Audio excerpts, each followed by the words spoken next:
मन के हारे हार है और मन के जीते जीत। तो इसको अपने जीवन में कैसे अमल किया जाए? मन एव मनुष्याणाम कारणम बंध मोक्षयो। हमारी चीजें नेगेटिव तरफ क्यों पहले अट्रैक्ट होती हैं? मन की आदत हो गई है कि हम शिकायतें करना जो है वो हर जगह पे ढूंढते हैं। अगर कोई आपसे ईर्ष्या करे तो ऐसे में आपका लाइन ऑफ एक्शन क्या होना चाहिए? दुनिया जहान के कंकड़ कौन हटाएगा? जूता अच्छा पहनने की जरूरत है। कभी हम किसी से द्वेष करने लगे, यदि व्यक्ति को ये महसूस हो गया कि मैं द्वेष कर रहा हूँ या कर रही हूँ, तो आधी विजय तो तभी मिल गई। अपनी मनोस्थिति में कौन सी बातों को बैठाना चाहिए कि हारना नहीं है, इसको पूर्ण करना है? संघर्ष के बाद सौभाग्य है। क्या ऐसी चीज करनी चाहिए अपने अंदर कि वो उस काम में इंजॉयमेंट ला सके? उस काम को भगवान का काम मान लें। सेल्फ मोटिवेट कैसे करें? अपना मूल्य समझो और विश्वास करो कि तुम संसार के सबसे महत्वपूर्ण व्यक्ति हो। अगर हमें अपनी आत्मा को डिटॉक्स करना पड़े, सोल डिटॉक्स, तो वो कैसे करेंगे? उपासना, साधना, आराधना। लोग अपने अकाउंट तो बैलेंस रखते हैं, ठीक है, व्हाट्सएप मैनेजमेंट भी करते हैं, लेकिन एक कार्मिक अकाउंट कैसे बैलेंस कर सकते हैं? शुभ करते जाए। आप हमेशा लोगों को बोलते हुए सुनेंगे कितना बुरा व्यक्ति है, कितना खराब व्यक्ति है, कितनी तरक्की कर रहा है, इसको तो कुछ होता नहीं है। ये क्यों?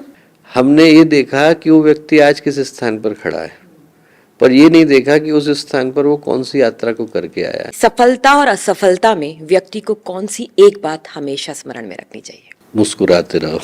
क्योंकि जब आप मुस्कुराते हुए रहते हैं, जानते हैं, दिमाग से नहीं दिल में उतर कर बात करते हैं। बस इतना ही समझना है। मुश्किल नहीं अगर हम कुछ ठान ले। जीत हार तो लगी रहती है, यही जिंदगी है। पर जानते हैं मनोस्थिति कैसी होती है? अगर हम सोच लेते हैं कि हम हार जाएंगे तो निश्चित हारते हैं। अगर हम ठान लेते हैं कि हम जीत के दिखाएंगे तो हम जीत जाते हैं। पर दोनों में पता है संतुलन कहाँ पर होता है? संतुलन होता है हमारे समर्पण में, हमारी मेहनत में। जो चीज़ हमने ली है, हम उसके लिए क्या उतनी मेहनत कर रहे हैं कि परिणाम सफलता वाला आए? बस यही चीज़ें रोज़ाना आपकी ज़िंदगी में दस्तक देती है ना। आज का पॉडकास्ट पता है क्यों खास है? वो बातें होंगी, उनके जवाब लिए जाएंगे जो रोज़ाना हमारे दरवाजे पे दस्तक दे के पूछती हैं, और हमें वहाँ पे ज़रूरत होती है सेल्फ मोटिवेशन की। हमारा लाइन ऑफ एक्शन कैसा होना चाहिए, और जब कोई निराश कर दे तो हमें खुद से कैसे हौसले से खड़े होकर फिर उस काम को करना चाहिए। और इस पॉडकास्ट में हमारे साथ हैं डॉक्टर चिन्मय पंड्या जी, इस विषय पर बात करने के लिए। वो जो भी आपको बोलेंगे उसे लिख लीजिएगा, क्योंकि वो मूल मंत्र बनने वाला है ज़िंदगी का। क्योंकि हम अंदर से जीत के जब निकलते हैं तो बाहर की दुनिया में ज़रूर जीतते हैं। अंदर हार जाते हैं तो बाहर की जीत मायने नहीं रखती। मेरा पहला सवाल आपसे है, मन के हारे हार है और मन के जीते जीत। गुरुदेव ने यही कहा था। तो इसको अपने जीवन में कैसे अमल किया जाए? शुरुआत व्यक्ति को कहीं ना कहीं से तो करनी पड़ती है। पहले तो मुझे लगता है कि ये सोचने की आवश्यकता है कि मन हारा तो हम क्यों हारे, और मन जीता तो हम क्यों जीते। क्योंकि हमारे व्यक्तित्व का जो केंद्र है वो मन के पास है। जो चाबी है वो मन अपने पास लेकर के बैठा है। और इसीलिए क्या है कि यदि मन हारता है तो अपने आप ऐसा लगता है कि जीवन में कहीं ना कहीं डिफीट हो गई, हार गए हम लोग।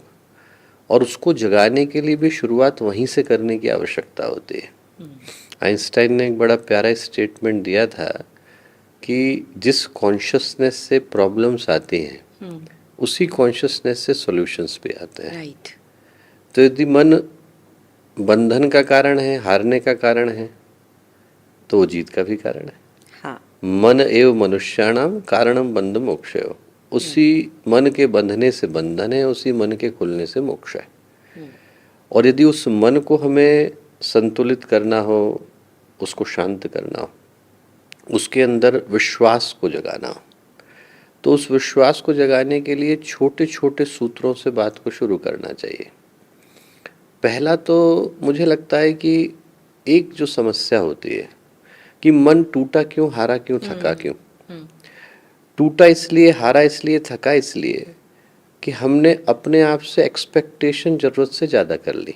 बिल्कुल सही। वो या तो हमारी अपनी है या किसी और की दी हुई।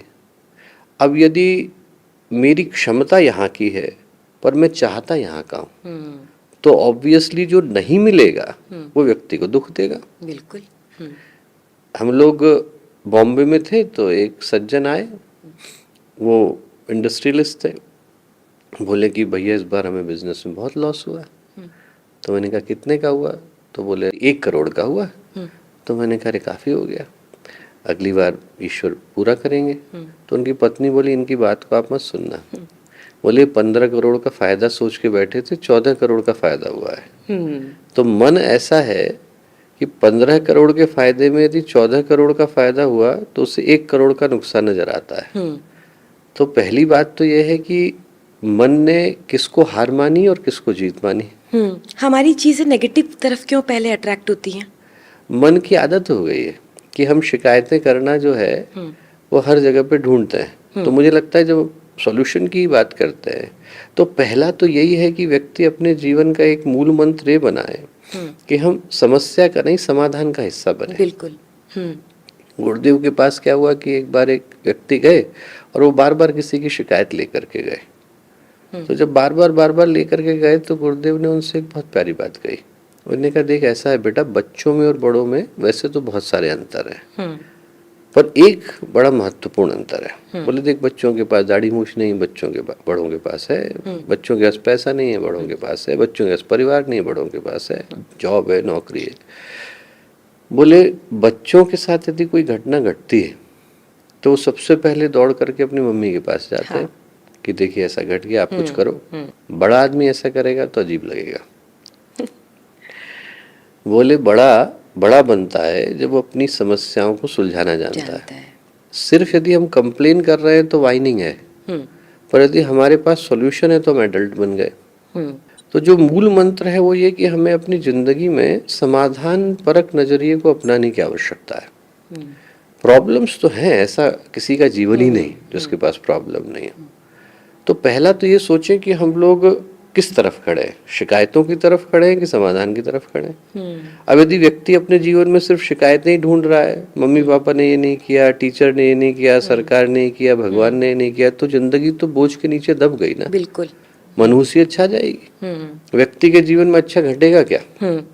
और जैसे विचार हमारे होते हैं वैसा वातावरण हम बनाते हैं। पॉजिटिविटी होगी तो पॉजिटिविटी को आकर्षित करेगी, नेगेटिविटी होगी नेगेटिविटी को करेगी।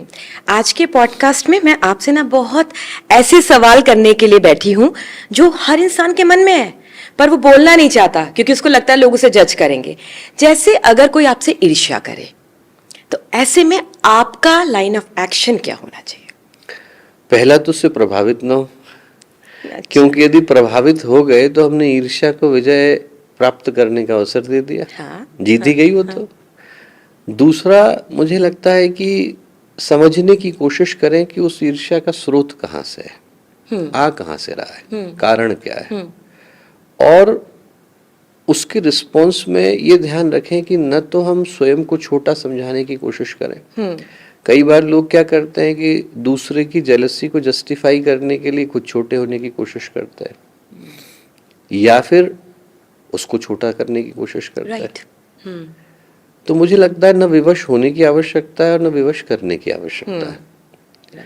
व्यक्ति प्रभावित न हो उससे और ये सोचे कि यदि हमने प्रभावित होने का अवसर दिया तो जीता कौन? न वो जीता न मैं जीता, ईर्ष्या जीती।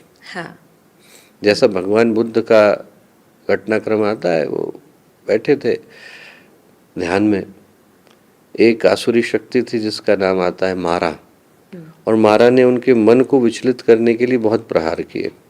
क्रोध लाए, आवेश लाए, आवेग लाए, कुछ नहीं आया। भगवान बुद्ध जब उठे तो उठ करके मारा से बोले, मारा तू भी जीता और मैं भी जीता। बोले आप जीते हो तो समझ में आया, मैं कैसे जीता? बोले देख तूने प्रहार करने में संकोच नहीं किया तो जीता, मैंने उत्तर नहीं दिया, मैं जीता। तो ईर्ष्या का प्रहार आता है, उसका उत्तर न देना भी उतनी ही बड़ी तपस्या है। विरोध करने वालों के विरुद्ध मेरा अविरुद्ध मौन ही मेरी तपस्या है, स्वामी विवेकानंद ने कहा था। और वो कहने के पीछे का कारण बड़ा स्पष्ट है। विरोध करने वालों को रोका नहीं जा सकता, ईर्ष्या करने वालों को थामा नहीं जा सकता, इसलिए क्योंकि कई बार उनको पूरा परिदृश्य स्पष्ट ही नहीं होता है। बिल्कुल सही। एक पक्ष पे बैठकर हम सोचने लगते हैं। और ईर्ष्या कई बार व्यक्ति किसी व्यक्ति के विषय में आधा जान के ही करता है। पूरा जाने तो ईर्ष्या करेगा ही क्यों। बिल्कुल। तो आधा जान करके जब ईर्ष्या करी तो उसकी ईर्ष्या को उसी पे ही छोड़ देना ठीक है।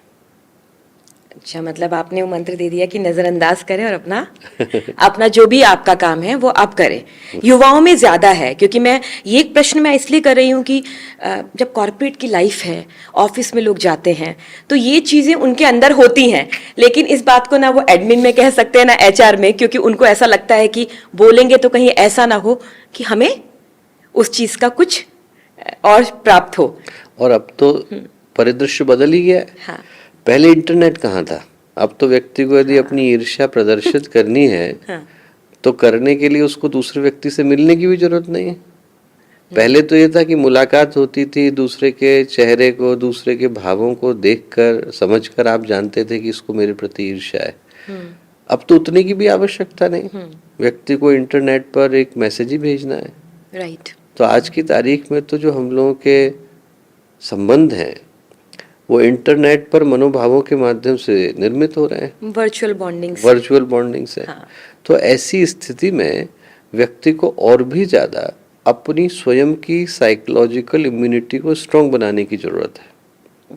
दुनिया जहान के कंकड़ कौन हटाएगा, जूता अच्छा पहनने की जरूरत है, मन को मजबूत करने की जरूरत है, क्योंकि ईर्ष्या कहीं से भी आ सकती है, नकारात्मकता कहीं से भी आ सकती है और कभी भी आ सकती है। हमसे बिना पूछे आ सकती है, हमारे बिना किए आ सकती है। हाँ, अगर मैं इस प्रश्न को यहाँ से यहाँ लेकर आऊं और ठीक उल्टा कर दूं, मान लीजिए कभी हम किसी से द्वेष करने लगे और हमें ऐसा लगे कि ये तो नेचुरल है, लेकिन हो सकता है वो थोड़ा सा अहंकार हो, तो ऐसे में हमें अपने पे क्या काम करना चाहिए, मतलब हमें अपने दृष्टिकोण पे क्या काम करना चाहिए? यदि व्यक्ति को ये महसूस हो गया कि मैं द्वेष कर रहा हूँ या कर रही हूँ, तो आधी विजय तो तभी मिल गई। क्योंकि व्यक्ति को क्या होता है कि जब जेलसी होती है तो उसको जस्टिफाई करने की कोशिश करता है। We are not rational animal, we are rationalized animal. हम लोग सोच विचार के काम नहीं करते, हम लोग कर चुके होते हैं तो उसके बाद उसको जस्टिफाई करने की कोशिश करते हैं। बुद्धि का जो उपयोग है वो हम तर्क को सिद्ध करने के लिए करते हैं। एक बार ईर्ष्या हो गई तो व्यक्ति ये सोचता है कि ये मेरे व्यक्तित्व का अभिन्न अंग है, ऐसा ही होगा, सामने वाले का दोष होगा। तो मुझे लगता है कि उसका उस समय में समाधान तो संभव नहीं। जो समाधान संभव है वो हमारे व्यक्तित्व को ऐसा बनाने में संभव है कि हमारे भीतर से ईर्ष्या और द्वेष जन्म ही न ले। क्योंकि यदि एक व्यक्ति के लिए समाधान ढूंढा गया तो किसी और के प्रति आएगी, उसके लिए समाधान ढूंढा गया तो कहीं और के लिए आएगी, प्रवृत्ति बन जाएगी। और उसका कारण क्या है, कहीं मेरे मन में भाव है कि मैं छोटा हूं और दूसरा बड़ा है, तभी ईर्ष्या आई। और उसका कारण यह है कि सामने वाले के पास कुछ है जो मेरे पास नहीं है, तभी ईर्ष्या आई। तो उसका जहां समाधान है वो ये कि हमें जो मिला उसमें हम संतोष करें और जितना मिला उसके लिए कृतज्ञ हो, ग्रेटिट्यूड रखें। ग्रेटिट्यूड यदि व्यक्ति के जीवन में है तो इससे बढ़ करके समाधान दूसरा कुछ है ही नहीं। हम सोचें आज मैं जिस स्थान पर हूँ, मैं सोचूं मैं बन गया, तो इससे बढ़ करके भ्रम तो और कुछ हो ही नहीं सकता। मैं गिरा तो मेरी माँ ने उठाया, पिता ने संवारा, आचार्यों ने कुछ दिया, टीचरों ने दिया, पढ़ाने वालों ने पढ़ाया, सिखाने वालों ने सिखाया, दोस्तों ने कुछ बताया, जब भटका तो किसी ने हाथ थामा। ये सारी जो चीजें थी इनने मिल करके मुझे वो बनाया जो मैं बन पाया, जिसको हम सेल्फ मेड मैन कहते हैं। ऐसा कुछ है नहीं। सत्य तो यही है कि व्यक्ति अनेकों लोगों के मेहनत और परिश्रम से बनता है, और उन सब के प्रति यदि मेरे मन में ग्रेटिट्यूड है, कृतज्ञता है, तो अपने आप क्या है कि ईर्ष्या का स्थान उसमें धीरे धीरे करके इतना छोटा हो जाता है कि पहले तो वो बोलती नहीं, और यदि बोले तो कोई सुनता नहीं। ग्रैटिट्यूड कैसे किया जाए? छोटी छोटी चीजों से शुरू करें, अपने जीवन की अभिन्न आदतों में उसको शुमार करें, धीरे धीरे करके क्या है उसको हर जगह पर शामिल करें। हमारे जीवन में जो रोज अच्छा घटता है उसके लिए धन्यवाद दें, जिसको जानते हैं उसको धन्यवाद दें, और कई बार जिंदगी में ऐसे घटनाक्रम है जिसमें हम जानते भी नहीं, तब भी ग्रैटिट्यूड तब भी दें। उस सत्ता को दें जिसने उन परिस्थितियों का निर्माण किया कि हमें कुछ मिल पाया। और यदि वो धन्यवाद हम देना जान जाते हैं, एक शिव महमनी स्तोत्र आता है, उसमें पुष्यदंत नामक जो यक्ष है उसकी कहानी है कि उसने भगवान शिव की आराधना करी, और उसमें एक लाइन बड़ी प्यारी आती है। वो कहते हैं न कस्या उन्नति भवस शीर्षस्व अवनते। बोले यदि किसी ने भगवान के आगे सिर झुका करके धन्यवाद दिया, ग्रेटिट्यूड अर्पित किया, तो उसका डिमोशन नहीं होता, उसका प्रमोशन हो जाता है। क्योंकि जो जुड़ गया और ग्रेटिट्यूड के साथ जुड़ गया, वो छोटा नहीं होता, वो बड़ा हो जाता है, शरणागति आ जाती है। शरणागति आ जाती है। तो हम लोग सोचें कि कितना मिला है, और जैसे ही पता चलता है तो कृतज्ञता और संतोष एक ही सिक्के के दो पहलू हैं। जैसे ही मन में कृतज्ञता आई, वैसे ही मन से चाहत चली जाती है कि काश मुझे कुछ और मिला होता। वो चाहत धीरे धीरे करके या तो कम होती है या विदा होती है, और जितना मिला उसमें हम अपने आप को संतुष्ट, उतने में हम लोग अपने आप को फुलफिल्ड महसूस करते हैं। उसमें ईर्ष्या का स्थान है ही नहीं। ईर्ष्या आती ही वहां से है जहां पर मेरे मन में कहीं दबी छुपी भावना है कि उसके पास कुछ ऐसा है जो मेरे पास नहीं है। सीखने की जगह हम लोग फिर ईर्ष्या करने लगते हैं। बिल्कुल। और पलट देना चाहिए। बिल्कुल, हाँ। और कृतज्ञता आएगी तो हम सोचेंगे कि हमारे को अपने जीवन में ऐसा क्या लाने की। और दूसरी बात है, सबसे बड़ी बात, कि हमारे मन में भाव ही नहीं आएगा कि उसको कुछ ज्यादा मिला और मुझे कुछ कम मिला। जो मिला वो हमारा अपना कर्तव्य हो। बिल्कुल। और हम धन्यवाद ही देंगे। वो पतंजलि ने योग सूत्र में लिखा है, मैत्री करुणा मुदिता उपेक्षा, कि जो लोग संसार में बिल्कुल शिखर पर हैं, प्रकाश से भरे हुए, उनके प्रति आदर का भाव रखो। जिनके पास प्रकाश है पर थोड़ी अंधकार की संभावना है, उनके प्रति मैत्री रखो। जिनके पास अंधकार है पर प्रकाश की संभावना है, उनके प्रति करुणा रखो। बिल्कुल सही। बुद्ध ने भी से मित्ता कहा है कि विपश्यना के बाद आप मित्ता भेजते हैं उन सभी लोगों को जिन्होंने या तो आपको कष्ट दिया है या आपने उनको दिया है। तो मित्ता से बनाया जाता है कि हम सब पॉजिटिव हो जाएं। सब पॉजिटिव। जब भी कोई व्यक्ति बड़ा काम करने के लिए निकलता है या उसका लक्ष्य एक बड़ा लक्ष्य होता है, ऐसे में बाधाएं आती हैं। बहुत सारे उदाहरण हमारे इतिहास में हैं कि कोई भी बड़ा काम करने निकला है तो उसे अलग अलग बाधाएं हैं। ऐसे में उस व्यक्ति को अपनी मनोस्थिति में कौन सी बातों को बैठाना चाहिए कि हारना नहीं है, इसको पूर्ण करना है। दुनिया का ये शाश्वत सिद्धांत है कि यदि हम कुछ अच्छा करने का प्रयत्न करते हैं तो उसमें पहले थोड़ा बुरा होता है। सूरज निकलेगा उससे पहले रात आएगी, बच्चे का जन्म होगा, माँ को कष्ट होएगा, पौधा जो है तभी निकलेगा जब बीज के अंदर से अंकुर फूटेगा। संघर्ष के बाद सौभाग्य है। भगवान शिव को हलाहल पीना पड़ा तो मानवता को अमृत का पान मिला। पांडवों को अज्ञातवास से गुजरना पड़ा तो राज्य का पद मिला। भगवान राम को वनवास से गुजरना पड़ा तो धरती को राम राज्य मिला। ऐसा कोई पथ ही नहीं। गुरुदेव ने इतनी प्यारी लाइन लिखा, सुधा बीज बोने से पहले कालकूट पीना होगा, पहन मौत का मुकुट, विश्वहित मानव को जीना होगा। तो पहला तो मन में ये कहीं गहरे बिठा ले कि जो विष है वही अमृत की राहों को तैयार करता है। यदि जीवन में कठिनाइयां आई हैं तो एक तरीके से वो सौभाग्य के पथ का ही निर्माण कर रही है। दूसरा ये सोचे कि ऐसा कौन है जिसके जीवन में कठिनाइयां नहीं आई। भगवानों के जीवन में नहीं आई। हम सोचे भगवान राम के जीवन की हम लोग यदि तुलना करके देखें, राज्याभिषेक के लिए जा रहे हैं, भारत के सारे राजाओं को आमंत्रण है। हर वो व्यक्ति जो उनके परिवार से जुड़ा था, राज्य के किसी महत्वपूर्ण पद पर था, वो वहां था। कुल गुरु थे, सिखाने वाले सारे के सारे गुरु वहां थे। और अभी अभी तो विवाह करके आए थे तो उनका जो वधू का पक्ष है वो पूरा आकर के बैठा था। राज्याभिषेक के लिए जा रहे हैं और वनवास की आज्ञा हुई। और जितने गर्व और गौरव के साथ राज्याभिषेक के लिए चढ़े, उतने ही शांति के साथ स्मित को लेकर के वो वनवास के लिए गए। भगवान के जीवन में परीक्षा नहीं थी। आदमी के हाथ में समोसा रख दो और हटा लो तो आदमी किलस जाता है। हाँ। छोटी सी चीज जो हमारी थी नहीं, जिसको अभी किसी ने दिया था और उठा करके इधर से उधर कर दे तो व्यक्ति को लगता था हमारा है और कोई छीन के ले गया। और उनका तो राज्य था, हर दृष्टि से वो उसके उत्तराधिकारी थे। बिल्कुल। उसके बावजूद वनवास मिला, उनने उसी गर्व और स्वाभिमान के साथ स्वीकार किया। हर के जीवन में आई। आप ऐसा कौन है, ध्रुव को क्या एक पैर पर नहीं खड़ा रहना पड़ा, प्रहलाद को क्या आग में नहीं कूदना पड़ा, सुधनवा को क्या खौलते तेल के कढ़ाई में नहीं उतरना पड़ा, कबीर को क्या पानी के अंदर डुबोया नहीं गया।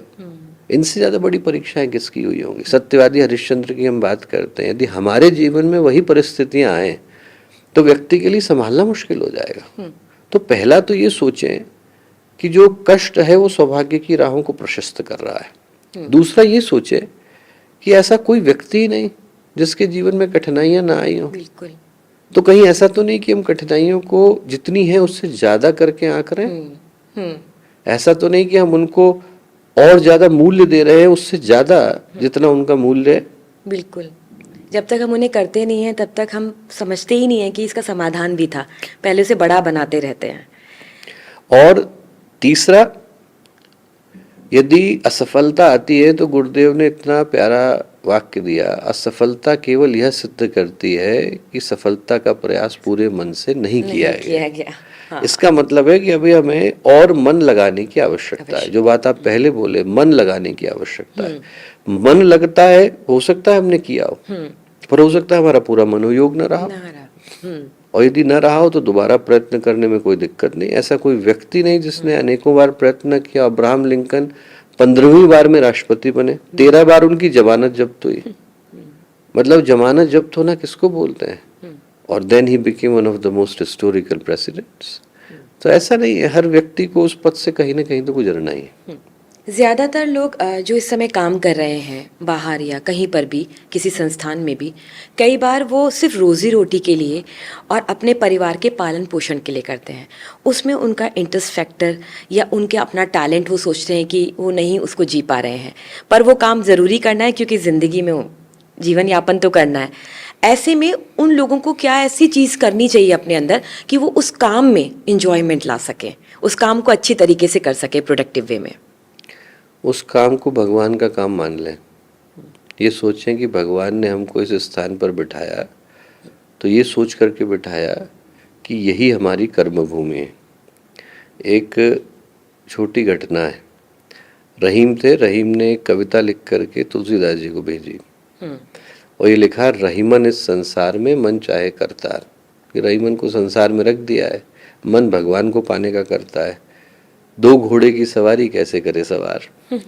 हाँ। संसार में है पर मन भगवान के लिए कर रहा है तो कैसे करें, दो घोड़े को कैसे निभाएं, यही क्वेश्चन है। यही क्वेश्चन है। हाँ। तो तुलसीदास जी ने कविता में उत्तर भेजा। उन्होंने कहा, रहीमन इस संसार में हरि की राखो टेक। जब घोड़े पर चढ़ते हैं तो टेक लगाते हैं। तो उन्होंने कहा, रहीमन इस संसार में हरि की राखो टेक, तुलसी यूं सध जाएंगे दो घोड़े रथ एक। रथ एक होता है, घोड़े दो होते हैं, पर टेक यदि भगवान की लगा लोगे तो हमेशा जो है दृष्टि उसी एक स्थान पर लगी रहेगी। तो हमारे जीपीएस में आप भगवान को डाल लें। हाँ, वो अपने आप ही आपको मैपिंग करते रहेंगे। मैपिंग करते रहेंगे, अपने आप वो कैलिब्रेट होता रहेगा। तो यदि दृष्टि वही है तो काम कहीं पर भी रखा जाए। हर महान पुरुष को किसी ऐसे कार्य से तो गुजरना ही पड़ा जो कि उनकी महानता के तुलना में तो छोटा ही प्रतीत होता। हाँ, बिल्कुल। संत कबीर क्या करते थे, संत रविदास क्या करते थे, पर उससे उनके व्यक्तित्व की महानता प्रकट नहीं होती ना। उनके व्यक्तित्व की महानता उनने क्या किया उससे प्रकट नहीं होती, किस भावना से किया इससे प्रकट होती है। मन चंगा तो कटौती में मन चंगा तो कटौती में गंगा। जहाँ है तो उसको यही माने कि ईश्वर का दिया हुआ दायित्व है। यदि यही कार्य हमें मिला है करने को तो इसे हमें ईश्वर के प्रति समर्पित करके करने की आवश्यकता है। अगर अपने लक्ष्य को प्राप्त करने में हिम्मत टूटने लगे, घबराने लगे, मानव है, जरूर होगा, तो ऐसे में सेल्फ मोटिवेट कैसे करें। हम दूसरों से उम्मीद करते हैं वो हमें समझाए, पर ऐसे में अगर हम अपने आप को सेल्फ मोटिवेट करें तो कैसे करें। छोटा कदम उठाएं, पर उठाएं जरूर। जैसे एक कहानी सुनाता हूँ। ठीक है। बच्चा था, दादाजी के साथ जा रहा था। अंधेरा हो गया, धुंध धुंध छाई हुई थी, तो डर रहा था। दादाजी का हाथ पकड़ा हुआ था पर डर रहा था। तो उसने दादाजी से कहा कि दादाजी डर लग रहा है। दादाजी का क्यों डर लग रहा है। बोले कुछ दिखाई नहीं पड़ रहा। हाँ। बोले कितना दिखाई पड़ रहा है। बोले बस 1-2 कदम का दिखाई पड़ रहा है। तो दादाजी बोले उतना तो रखो। उतना तो चलो। हाँ। तो जितना दिखाई पड़ रहा है व्यक्ति उतना चले। आज मौका भी है इस कहानी का। तो जितना व्यक्ति को लगता है कि इतने में मैं कॉन्फिडेंट हूँ उतना करें। ये संभव है कि पूरा एवरेस्ट हम लोगों के लिए एक बार में लांघ पाना संभव ना हो सके, पर जितना ईश्वर ने दिया आज की परिस्थितियां गवारा करती हैं, उतना तो व्यक्ति एक कदम जरूर आगे बढ़ाने का प्रयत्न करे। तो हिम्मत टूटे तो पहले तो ये सोचे, दूसरा ये सोचे कि हमारे जीवन के जो अच्छे क्षण थे वो क्या थे। अपने को वैसे ही समझाने की कोशिश करे जैसे यदि हमारा दोस्त तकलीफ में होता है तो उसको हम सलाह देते हैं। बिल्कुल। तीसरा जो गुरुदेव ने कहा, अपना मूल्य समझो और विश्वास करो कि तुम संसार के सबसे महत्वपूर्ण व्यक्ति हो। Unique soul. Unique soul. अपने अंदर की जो प्रेशियसनेस है उसको व्यक्ति न भूले। जब वो याद रहती है तो व्यक्ति को ये भी समझ में आता है कि आज मैं जिन परिस्थितियों में हूं वो मेरे व्यक्तित्व के मूल्य के विपरीत है और मुझे यहाँ से हटने की आवश्यकता है। राणा प्रताप वर्षों तक भटकते रहे, घास की रोटी भी खानी पड़ी। बिल्कुल। पर उससे उनके जीवन में और भी ज्यादा करने का भाव जगा। मैं ये नहीं हूँ। चाहते तो भूल गए थे लोग राणा प्रताप। हाँ। चाहते तो वहीं पर सोचते कि मुझे यहीं अपने जीवन को आज समेट लेने की जरूरत है और आराम से सुरक्षित थे उस जगह पर। उस जगह पे सुरक्षित थे। और राणा प्रताप ने अपने अंदर के राणा प्रताप को जगाया। तो हमें याद रखने की आवश्यकता है कि वो हमारे भीतर विद्यमान है। वो संभावना, ऐसा कोई व्यक्ति नहीं, जैसे अंगार पे धूल चली जाए तो उसकी आग थोड़ी बुझ जाती है, धूल हटाने की जरूरत है। वैसे ही क्या है, अपने ऊपर चढ़ी हुई धूल को हटाने की जरूरत है। हटेगी तो अंदर की आग तो अपने आप निकल करके आएगी। हम कोई भी काम करते हैं तो एक परिणाम होता है, लेकिन उसके बीच में एक प्रक्रिया होती है, सेल्फ एनालिसिस, आत्मविश्लेषण। जैसे अगर हमें अपनी बॉडी को डिटॉक्स करना है तो हम एक्सरसाइज करते हैं, डाइट चार्ट को फॉलो करते हैं। अगर हमें अपने ब्रेन को डिटॉक्स करना होता है, हम अच्छी अच्छी किताबें पढ़ते हैं, सत्संग करते हैं, साहित्य को पढ़ते हैं। अगर हमें अपनी आत्मा को डिटॉक्स करना पड़े, सोल डिटॉक्स, तो वो कैसे करेंगे? फिर तो पथ वही है जो लंबे समय से शास्त्रों ने दिया, गुरुदेव ने बताया, उपासना, साधना, आराधना। वही चीज आएगी। वही चीज आएगी। हाँ। आत्मा, पहले तो ये सोचें कि आत्मा पर जो गंदगी चढ़ी वो किसकी चढ़ी, क्योंकि आत्मा तो शुद्ध है, चैतन्य है, हमेशा से मुक्त है, हमेशा रहने वाली है। उस पे जो भार है वो कर्मों का है। कर्म कौन से? जो जन्म जन्मांतर में अलग अलग जगहों पर भटकने के कारण हम कर बैठे हैं। बिल्कुल। किसी न किसी को भोगना है। भोगना है तो उन कर्मों को भोगने के लिए या तो ये व्यवस्था है कि उनको भोगा जाए, तो या तो भोग से भोगे या योग से भोगे। लोग अपने अकाउंट तो बैलेंस रखते हैं, ठीक है, व्हाट्सएप मैनेजमेंट भी करते हैं, लेकिन एक कार्मिक अकाउंट कैसे बैलेंस कर सकते हैं? कुछ पॉइंट्स बता दीजिए दर्शकों को। शुभ करते जाए, मंगल सोचते जाए, मंगल सोचते जाए, जो हमसे अच्छा हो, जहाँ जितनी कैपेसिटी में हो, अच्छा करते जाए। क्योंकि क्या है, बुरा अकाउंट भी किसी की दृष्टि में नहीं है और अच्छा अकाउंट भी किसी की दृष्टि में नहीं है। कब अच्छा आपके जीवन में होने वाला है आप नहीं जानते, कब बुरा होने वाला है आप नहीं जानते, पर जो अभी कर रहे हैं वो तो जानते हैं। जो अभी कर रहे हैं वो अच्छा करें और इस विश्वास के साथ करें कि इसका परिणाम शुभ ही आएगा। जब आप करते चले जाते हैं तो एक दिन उसका परिणाम भी आता है। काशी में घटना घटी कि एक व्यक्ति था, बहुत बुरा करता था। तो बुरा करने वाले व्यक्ति के साथ क्या घटा कि उसको सोने का सिक्का पड़ा हुआ मिला। एक आदमी अच्छा करता था, उसको ततैया काट गई। लोग जो है भगवान शिव के पास गए, काशी के अध्यक्ष तो भगवान शिव ही, उनसे जाके शिकायत करी कि देखिए अच्छा करने वाले को ततैया काट रही है, बुरा करने वाले को सोने का सिक्का मिल रहा है। भगवान शिव बोले कि जब ये पैदा हुए तो इनकी इस जन्म की कर्म राशि निर्धारित हुई। जिस व्यक्ति को ततैया काटी उसका आज मार्केश था, मरना था। इतने शुभ कर्म किए हैं कि वो सिर्फ ततैया के काटने में बदल गया, चला गया। और जिसको सोने का सिक्का मिला उसको राजा बनना था। हाँ। तो बोले उसने इतने बुरे कर्म किए कि उसे सिर्फ सोने का सिक्का ही मिलेगा। दोनों में से कोई उनके अकाउंट को जानता नहीं था। सिर्फ देख रहे थे, दृश्य देख रहे थे, दृश्य खाली देख रहे थे। बुरा करने वाला भी बिना जाने बुरा किए चला जा रहा है, अच्छा करने वाला भी बिना जाने अच्छा किए जा रहा है। लेकिन लोग ये भूल जाते हैं बही खाता वहां पे लिखा जा रहा है। बिल्कुल। और किसका परिणाम जल्दी आता है? लोग कहते हैं कर्म का परिणाम जल्दी नहीं आता है। आप अपने बच्चों को पढ़ने के लिए भेजते हैं तो एक दिन में प्रोफेसर थोड़ी बन जाता है। कोई व्यक्ति एक सिगरेट पिए तो कैंसर थोड़ी हो जाता है। हाँ। 20 साल पिए और रोज 20 सिगरेट पिए। आदमी जो है किसी भी शुभ चीज का परिणाम धीरे धीरे प्राप्त करता है, अशुभ का भी धीरे धीरे प्राप्त करता है। आपके उत्तर में से एक सवाल ही निकल आया। अक्सर आप हमेशा लोगों को बोलते हुए सुनेंगे, कितना बुरा व्यक्ति है, कितना खराब व्यक्ति है, कितनी तरक्की कर रहा है, इसको तो कुछ होता नहीं है। ये क्रिपिंग होती है हर जगह किसी ना किसी कोने पर, और देखना ये व्यक्ति कितना अच्छा कर रहा है, संघर्ष कर रहा है। ये क्यों? ये इसलिए कि हम उसको आज देख रहे हैं, और जो आज की स्थिति है वो अनंत जन्मों का परिणाम है।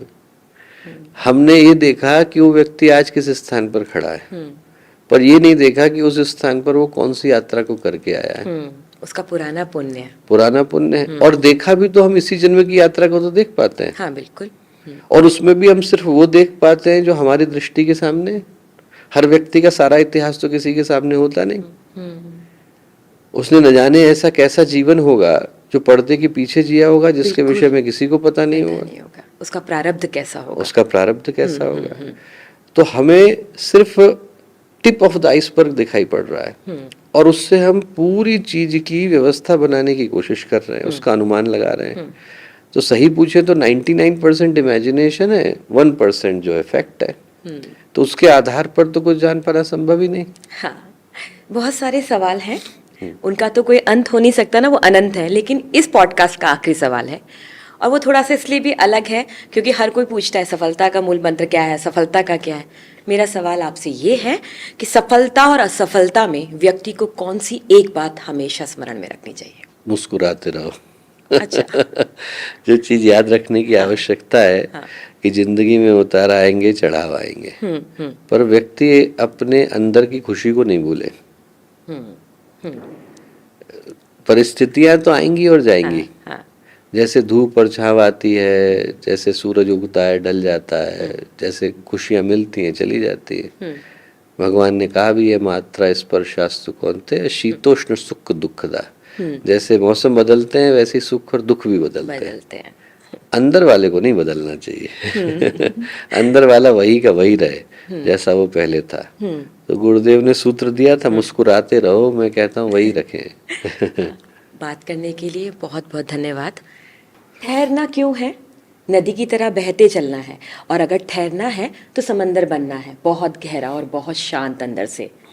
हम जो भी अभ्यास करते हैं, जानते हैं वो हमारा परिणाम भी तय करते हैं। तो जीवन में जो कुछ भी मिल रहा है उसमें बाहर की यात्रा के साथ अंदर की यात्रा करें। ये सब मैं आपको क्यों बता रही हूँ? आज के पॉडकास्ट का जो परिणाम निकल कर आया वो यही है, मुस्कुराते हुए रहना है। क्योंकि जब आप मुस्कुराते हुए रहते हैं, जानते हैं दिमाग से नहीं दिल में उतर कर बात करते हैं। बस इतना ही समझना है। हमारे YouTube चैनल शांति कुंज वीडियो गायत्री परिवार को सब्सक्राइब करें एवं बेल आइकन जरूर दबाएं ताकि गायत्री परिवार की विभिन्न गतिविधियों की जानकारी आपको मिलती रहे।